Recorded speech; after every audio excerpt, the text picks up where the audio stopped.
Parce que le protestantisme français s'est nourri, alors non seulement par de nouvelles formes de piété, mais aussi de nouveaux rites, de nouvelles églises. Bonjour Pierre-Yves Kirchleger. Bonjour.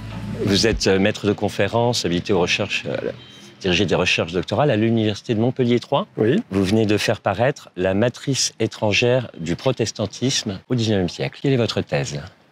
Alors j'ai voulu montrer que le protestantisme français avait une histoire plus large que le simple cadre franco-français.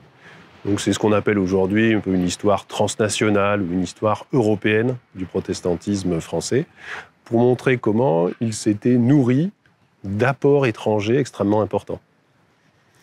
En particulier parce que le protestantisme français sort, après la Révolution française, d'une période de persécution. Donc évidemment, il doit entièrement se reconstruire, il n'a pas assez de pasteurs, il n'a pas de faculté de théologie, il est très difficile de se procurer des Bibles, puisqu'elles ont été interdites. Il faut reconstruire les temples. Donc le protestantisme français, au début du XIXe siècle, est très petit, il manque de forces vives. Et bien sûr, il va se reconstruire, il va connaître une très grande dynamique au cours du XIXe siècle, mais cette dynamique, elle est fortement nourrie par des apports internationaux et européens. Le réveil du protestantisme en France vers le milieu du XIXe siècle est simultané à ceux des autres pays étrangers qui vont venir ensuite en France? C'est ça, le réveil en France vient d'abord de l'étranger. C'est le réveil de Genève, d'abord, qui va arriver au cours des années 1820. Et puis ensuite, on va avoir tout au long du siècle des vagues d'évangélisation venant des pays extérieurs, donc de Suisse, d'Allemagne, de Grande-Bretagne, des États-Unis également, qui vont venir à la fois réveiller le protestantisme, mais aussi le diversifier.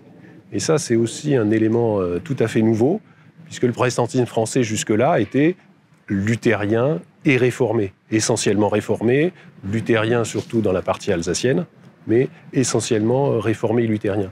Et donc toute la diversité du protestantisme, elle naît au XIXe siècle avec l'implantation de missionnaires méthodistes, de missionnaires baptistes, de l'armée du salut, autant de choses qui vont raviver et transformer le visage du protestantisme français. On découvre tout cela et plus dans La matrice étrangère du protestantisme, 19e siècle, aux éditions Labor et Fides, qui est votre ouvrage.